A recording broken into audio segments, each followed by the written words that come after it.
forward. Play along with me here. It's mid-February. The pitchers are in the fold, along with catchers, too. And Paul Skenes is just phenomenal. Absolutely annihilating everyone he faces. Good morning to you. Good Friday morning. I'm Dejan Kovacevic of DK Pittsburgh Sports. This is Daily Shot of Pirates. It comes your way bright and early every weekday. If you're into football and or hockey, I also offer daily shots of Steelers and Penguins in the same place that you found this. Skenes met with reporters yesterday in Altoona, including Alex Stumpf of DK Pittsburgh Sports, and having been shut down over the weekend after having just pitched a handful of innings, not even any point in looking at the statistics and analytics and whatever else here. He was just literally getting his feet wet in the minors, learning teammates, learning lifestyle. And this was what he had to say in general about that. Pretty much as seamless as it can be. Obviously, the goal is to go out there and play and just execute. And I think I've done that really well. Transitioning from college to pro ball is different, and the lifestyle is different. But obviously, the play is different. But it's been great to experience both sides of it, and just looking forward to doing some work in the off season for it. Has a real level-headed feel to him, doesn't he? Everything that you've seen, heard, or read about him gets very easily substantiated. He's a kid, and yet he's not. He's exactly what a scout had told me several months ago before the Pirates drafted Skenes. He's just a man among boys, and he wasn't referring even to the 100-plus mile-an-hour fastball. He was referring to his military experience he's had along the way, the leadership that he showed at LSU. He is supposed to be, by the time he gets to Pittsburgh, if not the leader of the clubhouse, then certainly a leader. But I know you're thinking the same thing I'm thinking, which is, when is that going to be? Because the clock for this franchise should be ticking. The clock for this front office in a normal setting should be ticking like a time bomb, presuming there's any urgency or accountability at any level. The plan, the Pirates are going to tell you, Ben Cherington's going to tell you that that's something that's still going to be worked out and whatever, and that's going to be BS. They know exactly what they want to do. They knew exactly what they wanted to do following his drafting when they came up with this plan of starting out a couple of innings here or there in Bradenton, then bumping up to Altoona. One start at home, another start in Erie, a little bit of a feel for the road trip and all that. All that was scripted out.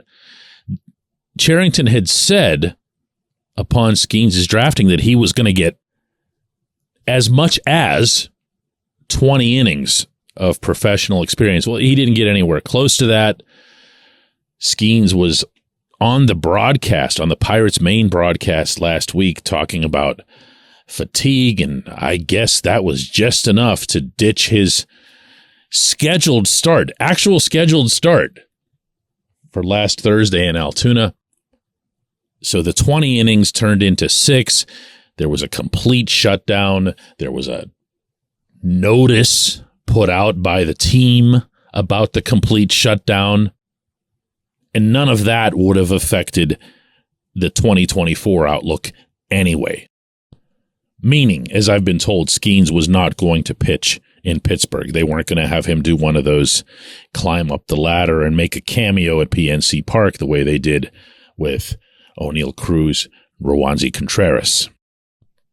So what's left? Well, here's where the cynic in me comes out. It never really takes long with this team, you notice? Skenes did log 130 innings this past college season for LSU. I said at the time he was still in college, I didn't like his inning count. I said at the time that I would have no problem if the Pirates shut him down entirely for 2023. I'm not about to go back on that. the pitcher's health is paramount. The last thing, even if you're just forgetting about the individual, okay, from a team perspective, you can't have a number one overall pick just go poof on you. So 2024 is setting up now, and you can argue conveniently from the management standpoint that Skenes won't start out in Pittsburgh. You also can come up with real and rational explanations for it. You can say, hey, never pitched above Double-A, never threw more than a couple of innings in succession as a professional, never, oh boy, established the shape of the breaking pitch that we're trying to form with him. Don't get me started on that again from yesterday. They're going to have to put their paw prints on him. They're going to have to show everybody that this future all-star, future whatever, yeah, but when I had him in Double-A, I showed him how to do this, and that's how he became who he is. You can roll your eyes at that if you want, but that stuff happens, and I hear about it. And I'm talking years after the fact. I hear about it from scouts, from development people. So the roadmap ends up winding exactly the direction you knew it would wind up, which is that he's going to spend 2.5 months, whatever the Super 2 figure is deemed to be at the time, so that the Pirates can avoid paying him at a certain rate 3 years from now. Because that's important when dealing with the number one overall pick. And I'll repeat, I don't care how two-faced this sounds, I'll repeat that I'm okay with doing this from the baseball standpoint. But I got to tell you, when you're talking about what's right in front of your eyeballs, down there at Pirate City, over at Lee Com Park, and you're watching him face major league hitters, even if it's in a Grapefruit League setting and he is just mowing people down, while the rest of your rotation is comprised of Mitch Keller, a question mark or two, and then a whole bunch of guys named TBD, it's going to have a different feel to it, isn't it? When we come back, J1Q. This portion of Daily Shot of Pirates is brought to you by our friends at North Shore Tavern, that's directly across Federal Street from PNC Park. It's home of Steak on a Stone, an eating experience, underscoring the word experience. The steak is brought to you partially cooked on an 800-degree stone, and you do the rest. It's a ton of fun, it's a great meal, and it's a baseball atmosphere like no other in Pittsburgh. North Shore Tavern, right across Federal Street from PNC Park. Your front door, your car, your bike, your computer, your gun. Safety is a habit. Every day you lock and secure your home and everything you want to keep safe. Gun safety and responsible storage are no different, and the best way to help prevent accidents, misuse, and theft. If you have a firearm, own it, respect it, and secure it. Visit ProjectChildSafe.org. Brought to you by the National Shooting Sports Foundation and the Bureau of Justice Assistance.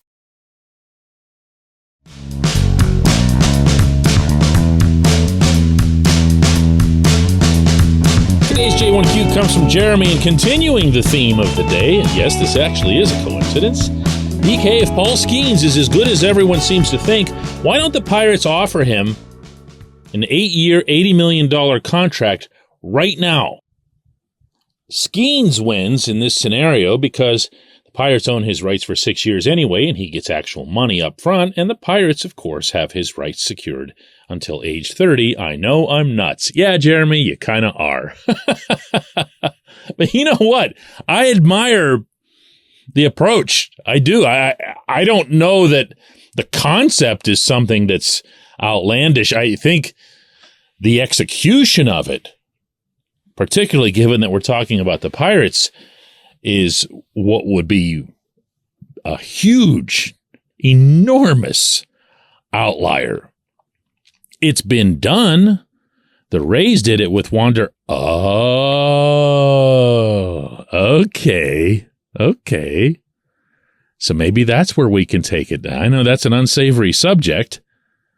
with Franco being investigated for some rather ugly accusations, and they're accusations that are being taken seriously enough that Franco is no longer playing baseball and not expected by anyone to be playing baseball anytime soon, if at all. The reality, whether it's something awful like that, or it's injury, or it's health, at least with the awful thing, as the Pirates most unfortunately learned with Felipe Vasquez, you don't have to pay the individual. You put them on the restricted list and that's it. Bye-bye. But if they're hurt, and I mean really hurt, like as opposed to an elbow, we could be talking about a shoulder. I know, you brought it up, okay? I can feel the cringe. If he were to get hurt and not be able to throw with the velocity that he does, or, and this is also realistic, he could have a pitching coach like Oscar Marin that sucks the velocity out of all of his young pitchers, and then he'd just be throwing 10 miles an hour less for no reason at all. It's a wasted asset. And it's a sunken cost. But, taking your side here, and the reason that I had the initial reaction that I did, is that it's 6 years of player control. Now, it's 6 years of player control that comes at a much, much, much lower cost than the $10 million per year that you're averaging out to with your 8-year term. Because you're getting major league minimum no matter who you are for your first 3 years, and then you're going to an arbitrator for the following 3 years. And you're doing this from the team standpoint without the player having proved anything, including even a propensity for health, meaning show us that you can handle a workload for a couple of years. Show us that you can battle back from any issues that do arise, whether it's just health or inexplicable lack of command, or worse, Oscar Marin is your pitching coach and you just mysteriously lose your velocity. Have I mentioned that one yet?